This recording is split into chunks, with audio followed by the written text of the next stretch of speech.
안녕하세요.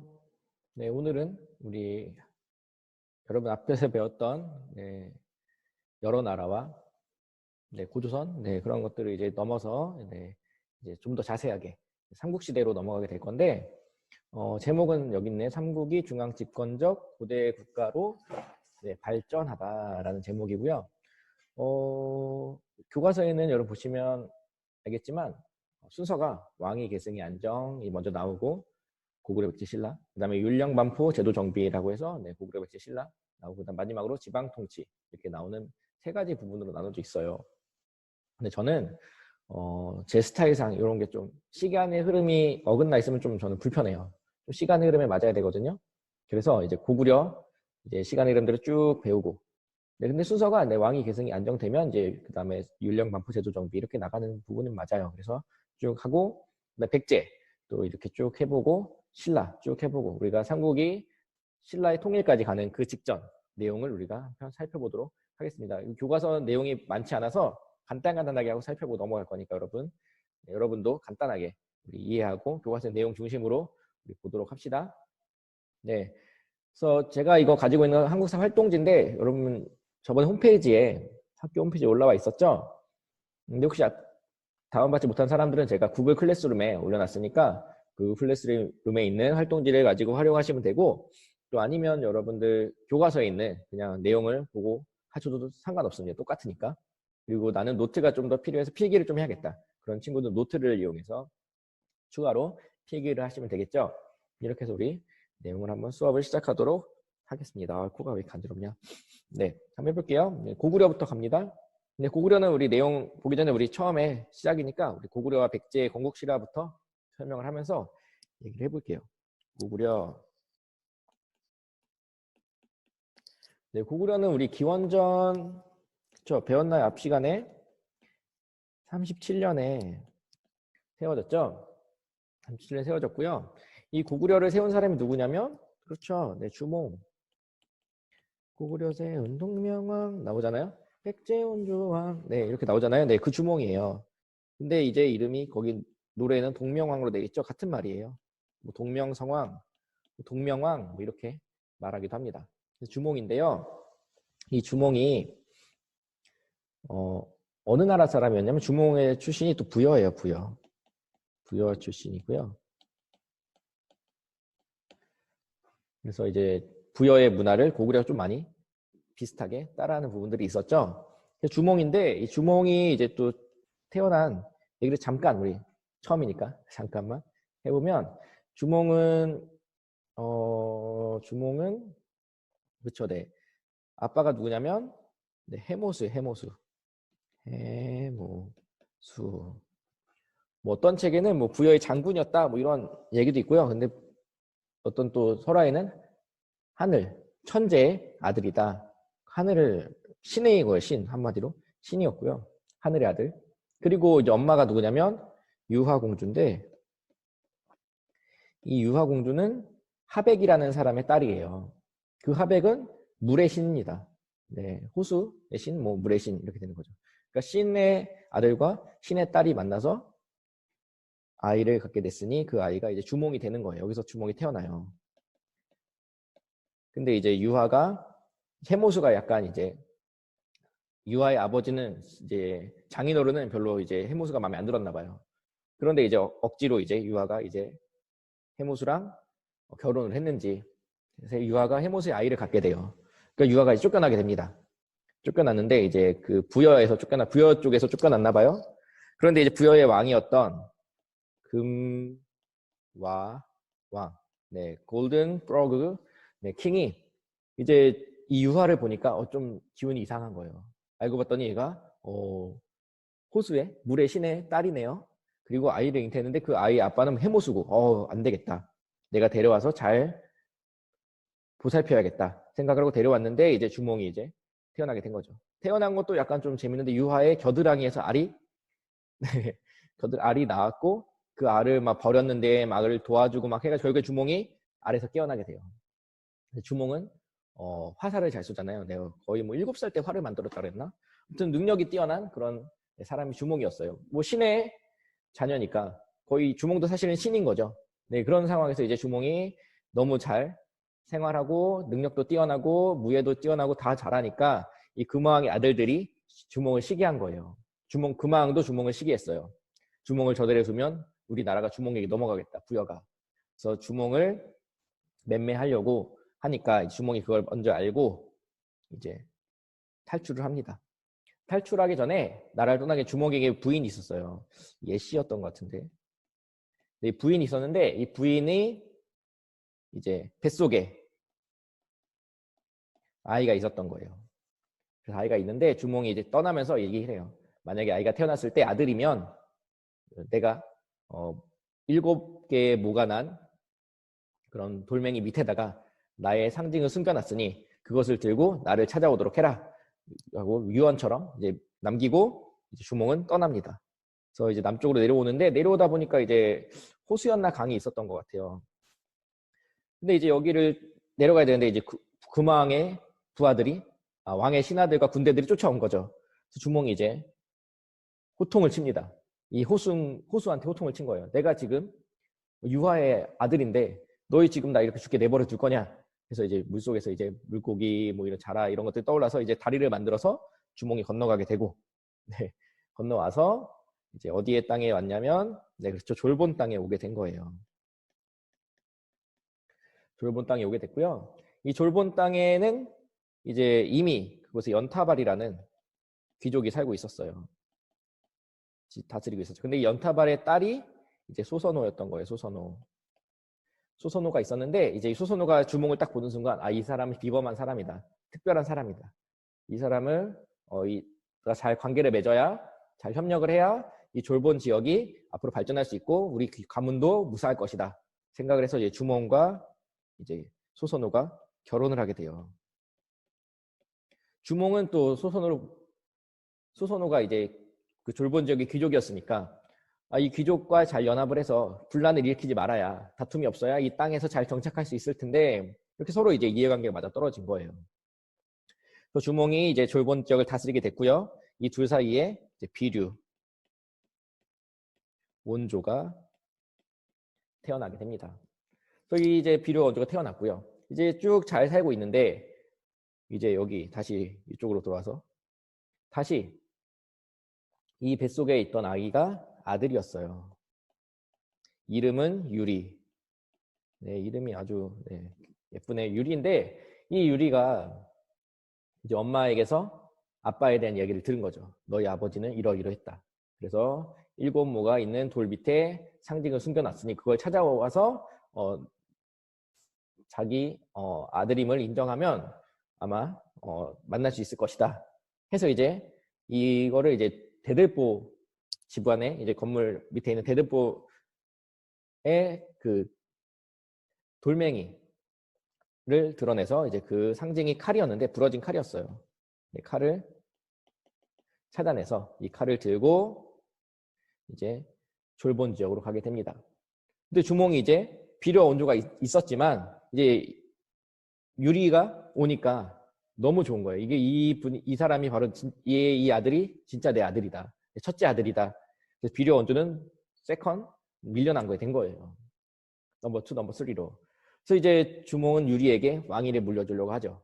이렇게 되니 소선호와 이제 얘기하기를 너희는 비료 원조에게 너희는 여기 있어봤자 유리왕에게 밀려서 일을 뭐 세력을 펼칠 수가 없으니 너희도 남쪽으로 내려가자. 남쪽으로 내려가서 새로운 나라를 만들자 해서 이제 비료 원조가 남쪽으로 내려가게 됩니다.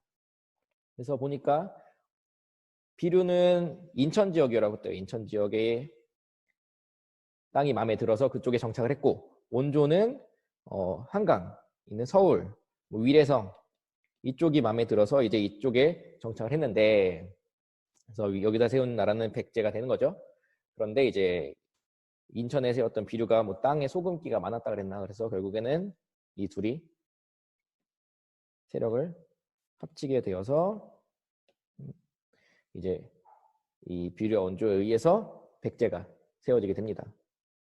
그리고 주몽은 유리왕에게 왕위를 물려줘서 유리가 이제 둘째 고구려의 왕이 되고요. 근데 그 유리왕은 이제 고구려 땅의 졸본 지역이 너무 산악 지역이었고 농사짓기가 어렵고 나라를 다스리기 어려운 상황이어서 이제 그 압록강에 있는 약간 평야 지역으로 내려옵니다. 졸본에서 내려왔는데 어디로 가냐면 국내성으로 내려오게 됩니다. 국내성에 도읍을 하게 된 거죠. 또 유리왕에게 또 슬픈 또 사랑 이야기가 있는데 유리왕의 또 부인 중에서 중국인이 한 명 있었던 것 같아요. 근데 그 중국인 부인과 한국 이제 고구려인 부인이 서로 이제 다툼을 하게 됩니다. 근데 결국엔 중국인 부인이 그 다툼을 견디지 못하고 떠나게 돼요. 그래서 유리왕은 근데 그 중국인 부인을 더 사랑했던 것 같아요. 그래서 이제 그 부인이 떠나는 소식을 듣고 쫓아갔지만, 네, 결국엔 따라가지 못하고 결국엔 이제 영영 떠나게 되는데, 그때 유리왕이 이제 꾀꼬리 두 마리를 보면서 시를 읽죠. 그 시가 또 유명한 시 황조가 아니겠습니까? 네, 갑자기 또 국어와 융합 수업이 또 이루어졌는데 황조가. 네, 이런 게 뭐 융합 수업이죠 뭐. 황조가인데 너무 못 썼다. 황조가 들어가고. 네, 이건데 이제 제가 한번 간단하게 이건 너무 쉬워서 저도 외웠어요. 헐헐 나는 적개꼬리 암수 서로 정다운데 외로울사 이내 몸은 누이와 함께 돌아갈고 라는데 고전 시가죠. 유명한 네, 황조가 유리왕의 또 시이기도 해요. 이런 식으로 이제 고구려의 이제 건국부터 쭉 이제 백제까지 우리가 건드렸는데 이렇게 쭉 내용을 보시면 여러분들이 이제 고구려의 시작을 알 수가 있고요. 이제 또 잠깐 돌아가서 다시 이제 여기 잘 봤고 이제 내용을 또 보도록 합시다. 네, 보시면 여기 이제 고구려 나오죠. 네, 유리왕 그렇죠. 네, 국내성으로 천도했다 나오잖아요. 네, 국내성으로 천도. 처음에 어디였다고요? 네, 졸본이었다고 졸본. 졸본에서 국내성 천도한 왕이 유리왕이고 그다음에 쭉 내려가서 태조왕이 나오죠. 태조왕 때는 옥저를 정복했대. 옥저를 정복하고 랴오둥 지역으로 진출했다라고 나와 있죠. 이제 랴오둥 지역 간단하게 우리 지도를 한번 좀 볼까요? 네, 랴오둥이라는 지역이 있는데 여러분이 또 이제 알아야.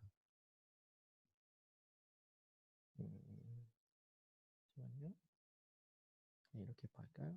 네, 랴오둥 지역인데 간단하게 우리나라 지도 제가 또 우리나라 지도 좀 멋지게 한번 그려볼게요. 이렇게 있으면 네, 괜찮나요? 네, 여기 이제 압록강이 이렇게 압록강이 이제 흐르고 여기 이제 두만강이 이렇게 흘러서 이 가운데 있는 산이 여기가 네, 백두 마운틴이고 백두 네, 화산이니까 제가 빨갛게 한번 써봤어요. 네, 이렇게 있고 그 다음에 이제 또 강이 하나 있는데 여기 하면 이쪽 이렇게 흐르는 강인데 아마 이게 이제 요하 우리말로는 요하고요. 중국말로는 네, 랴우허 이렇게 쓰는 강이 있어요. 이 강의 동쪽이니까 여기가 되겠죠. 이쪽이 야오둥이 되는 거고요. 이쪽이 야오시 요서가 되는 거예요. 요서 요동 이렇게 되는 겁니다. 근데 이제 중국말로는 야오둥 여기는 야오시 이렇게 되는 거예요. 이렇게 해서 이제 요동 지방이 있는데 고구려에 있는 국내성은 한 이쯤에 있어요. 이쯤. 이쪽에서 이렇게 확장이 되고 옥저는 이쪽에 있죠. 옥저. 이런 식으로 이제 고구려가 세력을 넓혀가게 되는 거예요. 보시면 되고 그리고 이제 고구려를 세운 고주몽이 여기 있는 게르부고시예요. 게르부고시. 이 게르부고시의 왕위 계승이 이제 이루어지게 됩니다. 아들에게 이제 계속 물려지게 된 거예요. 왕위를. 그래서 게르부고시의 왕위 계승이 이루어지게 됐고 태조왕 때 이렇게 보면 되고 고국천왕 때는 네, 진대법 중요해요. 진대법 중요합니다.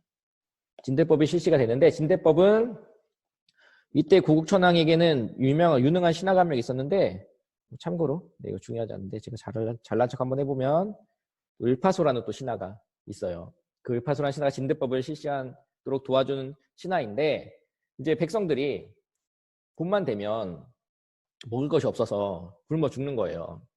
왜냐하면 겨울철에 여름이 되면 봄철에 이제 그다음 가을에 수수했던 것들을 다 먹고 이제 가을 되기 전에 여름에 우리가 보릿고개라고 부르는 그 시기가 되면 이제 백성들이 이제 굶어 죽는 거죠.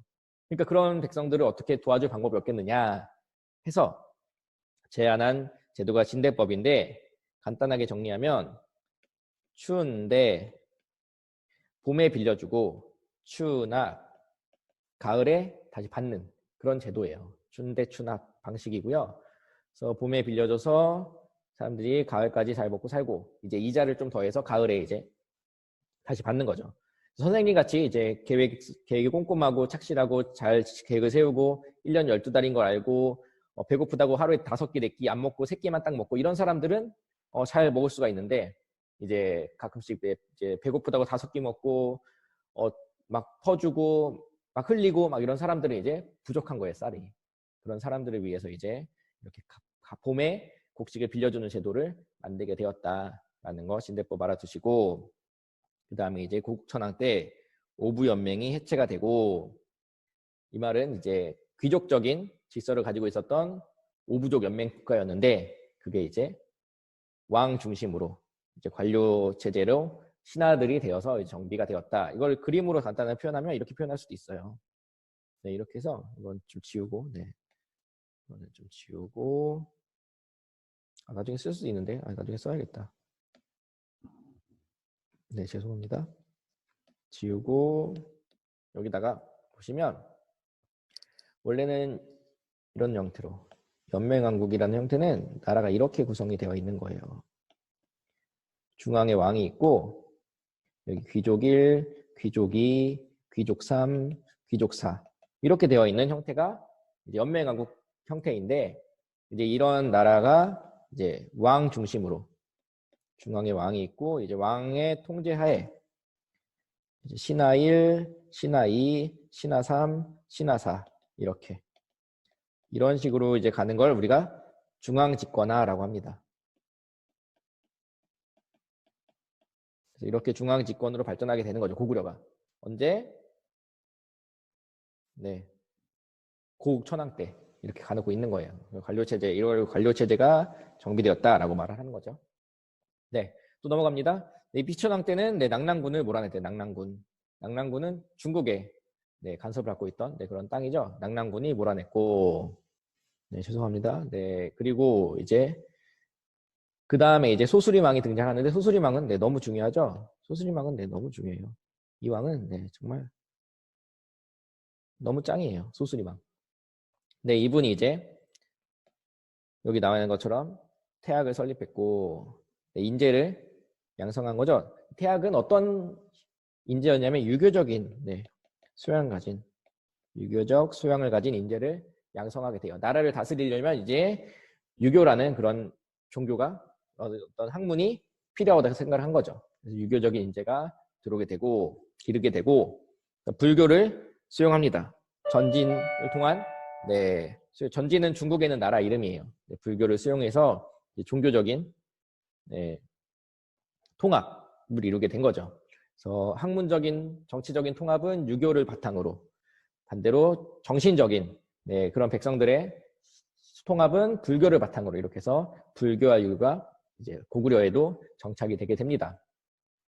그래서 불교, 그다음에 유교, 그다음에 여기 없지만 왜 안 썼지 여기다가 중요한 걸 율령, 율령.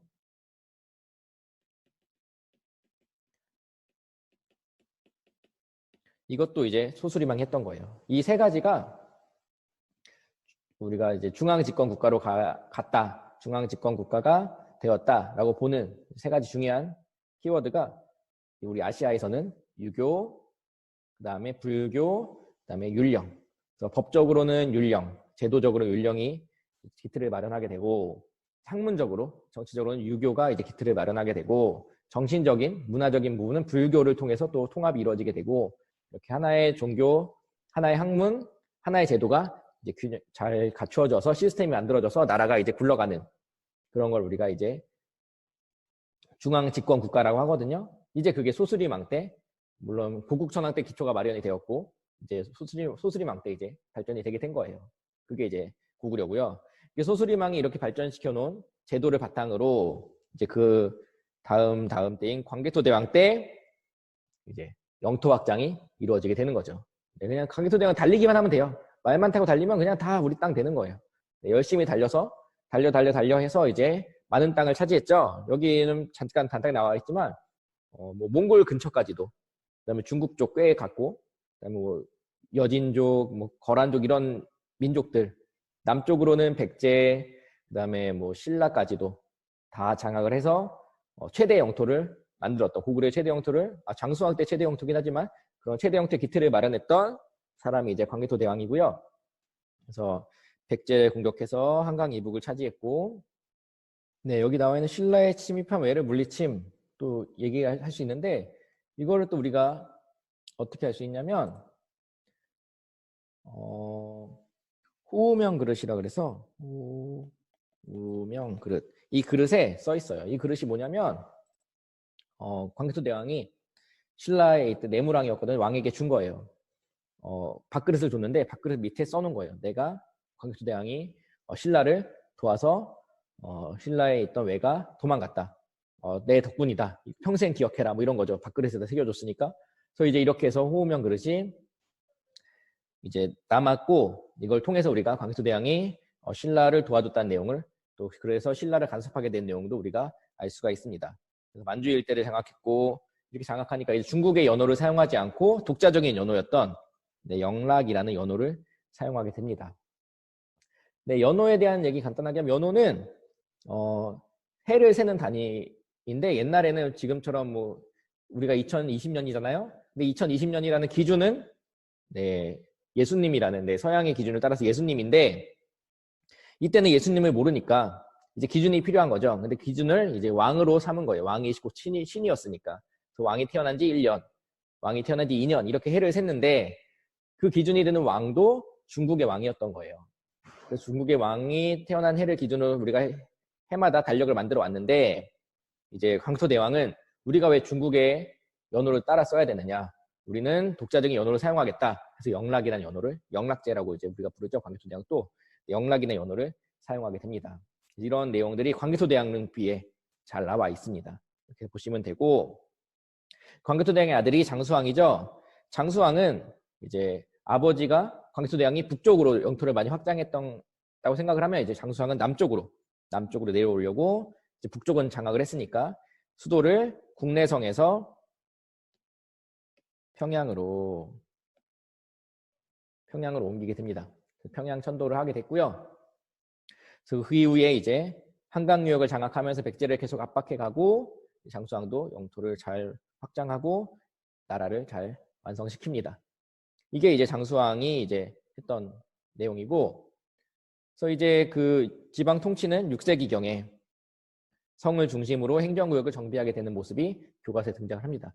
사실 지방 통치에 대한 부분까지는 우리 수능에 잘 안 나오거든요. 교과서에 있으니까 이거는 교과서의 밑줄을 제가 한번 그어줄게요. 다음 시간에 그걸 통해서 우리가 좀 살펴보도록 합시다. 이렇게 해서 우리가 이제 고구려 간단하게 살펴봤고요. 이거 시간이 많이 지났네. 백제를 살펴보도록 하겠습니다. 네, 백제는요, 여기 이제 고이왕부터 시작을 하네요. 우리 아까 앞에서 봤죠? 우리 온조가 고구려부터 내려와서 백제라는 나라를 세웠고요. 그래서 백제의 그 형성은 부여와 고구려를 이렇게 이어가는 그런 모습을 보여주고 있습니다. 그래서 백제 왕족의 성씨가 부여씨예요. 부여씨. 그래서 이런 것들을 통해서 백제는 고구려의 문화를 비슷하게 물려받았구나, 부여의 문화를 물려받았구나, 이런 것들을 알 수가 있고요. 또 여기 교과서는 없지만 이제 백제 무덤, 석천동 고분이라는 무덤을 보면 그 무덤 형태가 고구려와 굉장히 흡사한 모습을 볼 수가 있습니다. 그래서 백제는 고구려의 영향을 많이 받았고, 고구려에서 내려온 유이민이라고 하죠. 내려온 사람들과 백제 지역의 한성 지역에 살고 있었던 토착민들이 결합해서 만들어진 나라가 백제입니다. 그래서 백제가 쭉 이제 성장을 하면서 이제 내용을 볼게요. 이제 고이왕 때 이제 마한을 공격했고 한강 유역을 장악하게 됐다고 나와 있죠. 그리고 이제 백제가 빨라요. 율령을 가장 먼저 반포를 합니다. 그리고 이제 육자평을 비롯한 관등과 공복을 제정한다. 그래서 이제 아까 우리 고구려에서 봤듯이 이렇게 되어 있던 부족 연맹 형태로 되어 있던 나라들이 이제 중앙 집권으로 자리를 잡아가는 그런 모습을 볼 수가 있고요. 그다음에 이제 또 마한을 정복하고 마한 지역을 다 장악하게 된 거예요. 뭔 소리야? 고이양 때 육자평을 비롯한 관등과 공복을 제정하게 됩니다. 그다음 근초고왕. 이제 마치 고구려에는 광개토대왕이 있다면 부여에는 백제에는 근초고왕이 있습니다. 근초고왕 때 이제 왕위 계승이 안정되었다. 이 말은 왕위의 상속이 이제 아들에게 물려주는 부자 상속이 되었다. 이런 말과 같은 말이에요. 부자 상속이 되었다. 이게 고구려 때는 언제 있었냐면, 그렇죠. 고구려의 여기 태조왕 때 게르부고 씨의 왕위 계승이란 말이 같은 말이에요. 근초고왕 때 이제 부자 상속이 되었다 이 말이고요. 그 다음에 이제 근초고왕은 또 이제 광개토 대왕처럼 이제 열심히 세력을 확장하는데 백제의 마한이라는 나라의 소국에서 출발했는데 그 마한을 이제는 백제가 다 지배하게 된 거예요. 마한을 정복했고 고구려에 있는 평양성을 공격했다. 이제 고구려까지 쳐들어간 거죠. 그래서 이 고구려 평양성을 공격하면서 심지어 고구려의 왕을 죽여요. 그때 고구려의 왕이 저 위에 안 나왔지만 고국원왕이라는 고구려의 왕을 이제 맴매해서 근초고왕이 평양성까지 맴매했던 그런 큰 세력을 보였던 세력의 확장을 보였던 시기고요. 중국의 동진 그리고 일본의 외와도 교류했다라는 것도 나와 있습니다. 특히 이 외와 교류한 내용이 어디에 잘 나와 있냐면 칠지도라는 이런 칼에 잘 나와 있어요. 이 칼이 저희가 배우기로는 백제의 근초고왕이 일본의 외왕에게 특별히 선물한 그런 칼로 친하게 지내자. 우리가 너희 잘 도와줄게. 뭐 이런 형태로 이제 보냈다고 우리는 배우고 일본은 반대로 이 칠지도가 일본이 이 백제를 장악한 백제와 이제 교류를 하면서 이 백제가 일본에게 잘 보이려고 일본에게 이제 일본이 힘이 세니까 잘 보이려고 일본에게 전해주었다 이렇게 일본은 또 가르치더라고요.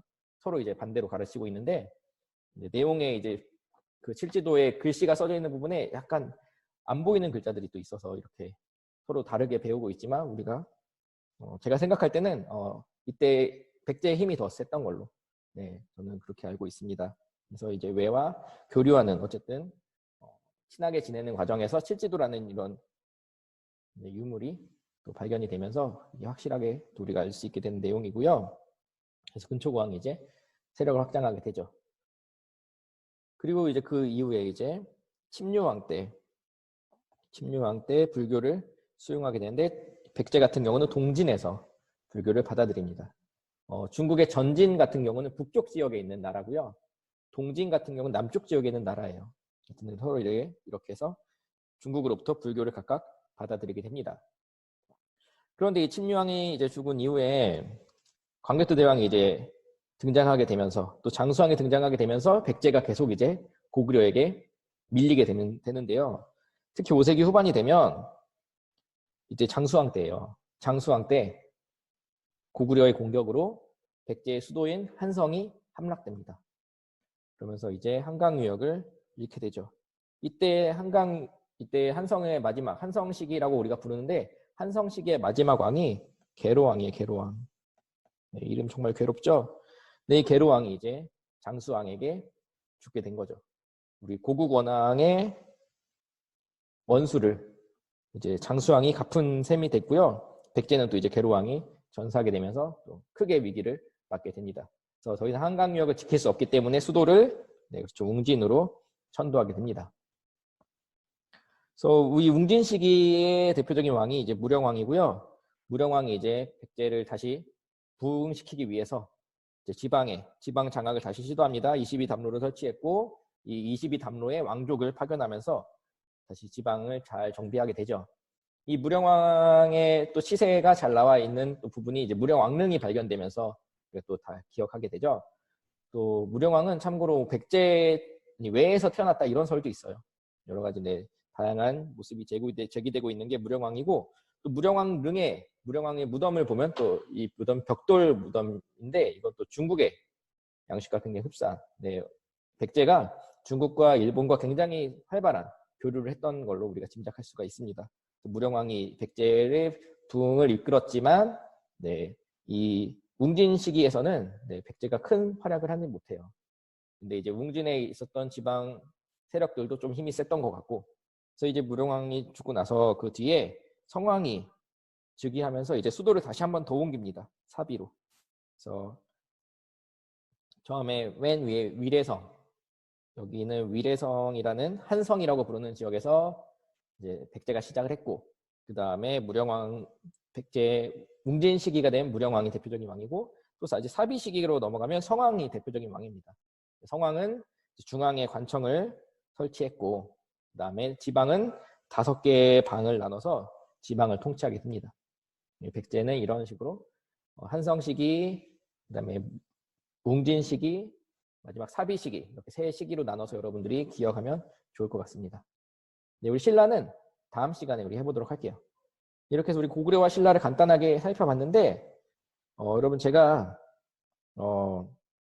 한국사 수업이 저도 좀 어려워요. 저도 어렵지만 최선을 다해서 해보려고 하고 있거든요.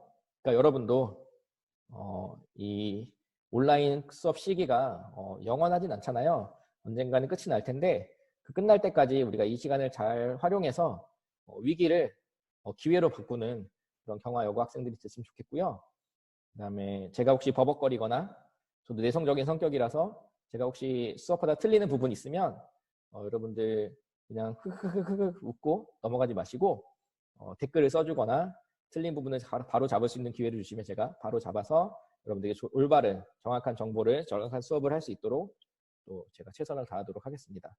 여러분 일단 1교시는 이렇게 마치기로 하고요. 다음 시간에 우리 신라에 대해 성장에 대해서 좀 더 배워보고, 그다음에 이 삼국시대의 문화 부분 같이 한번 다루면서 우리 마무리하도록 하겠습니다. 여러분 시청해 준 게 아니죠. 여러분 수업 잘 들어주셔서 감사합니다. 짜이젠.